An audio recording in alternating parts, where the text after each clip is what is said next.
Welcome to the Clipper channel. In today's video, I'll show you how to turn on weather on your taskbar on your Windows 10 laptop or desktop computer. As you can see, I have my weather right here. It is saying 90 Fahrenheit and it is like hazy outside. So if you want this, I'm gonna show you how to get this. Let me just remove it first and show you how I got this. So I'm just going to show you how to get that.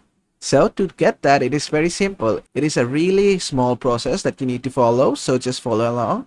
At first, go to your taskbar, right click on it, and go to News and Interest. And as you can see, it's turned off right now because I don't have it.